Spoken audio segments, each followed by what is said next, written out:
ஓம் நம சிவாய நமக. அனைவருக்கும் வணக்கம். சிம்ம லக்னம், லக்னாதிபதி சூரியன். 12 ராசிகளில் எந்த வீட்டில் இருந்தால் நற்பலன்களை தருகிறார்?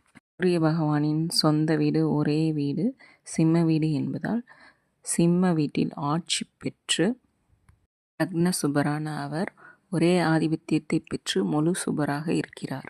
சிம்ம லக்னத்திற்கு 2வது ராசியான கன்னி ராசியில் சூரியன் அமரும்போது அங்கிருந்தும் சுப பலன்களை தருகிறார்.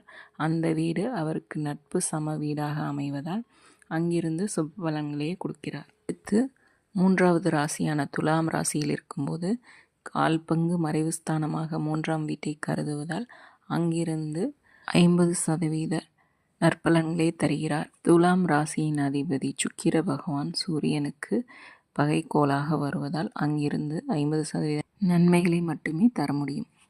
லக்னத்திற்கு 4வது ராசியான விருச்சிக ராசியில் சூரியன் அமரும்போது அது தனது நட்பு கிரகமான செவ்வாயின் வீடு என்பதால் அங்கிருந்தும் நற்பலன்களை தருகிறார்.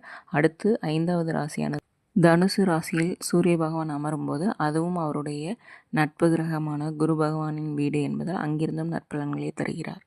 6வது ராசி மகர ராசி, அவருடைய பகைக்கோளான சனி பகவானின் வீடு எனும்போது அங்கிருந்து சுப பலன்களை வழங்குவதில்லை. அடுத்து கும்ப ராசியும் சனி பகவானின் வீடு என்பதால் அங்கிருந்தும் நற்பலன்களை வழங்குவதில்லை. அடுத்து மீன ராசியில் சூரிய பகவான் அமரும்போது அது அஷ்டமஸ்தானமாக வருவதால் அங்கிருந்தும் சுப பலன்களை வழங்க முடியாது. அடுத்தது 9ஆம் பாவமான மேஷ ராசியில் இருக்கும்போது சிம்மத்திற்கு அது பாதகஸ்தானமாக வருவதால் அங்கு அவர் உச்சம் பெறுவதால் நன்மை தீமை 2 பலன்களையும் இணைந்தே வழங்குகிறார். அடுத்து 10ஆம் பாவமான ரிஷபத்தில் அமரும்போது நற்பலன்களை வழங்குகிறார். அடுத்து மிதுன ராசியில் நின்ற சூரிய பகவான் அது 11ஆம் வீடு என்பதால் நற்பலன்களை வழங்குகிறார். 12ஆம் பாவமான கடகராசியில் அமரும்போது அது நட்பு கிரகமாக இருந்தாலும் தன் வீட்டிற்கு மறைவு ஸ்தானம் என்பதால் 2 பலன்களையும் இணைந்தே வழங்குகிறார். தேங்க்ஸ் ஃபார் வாட்சிங்.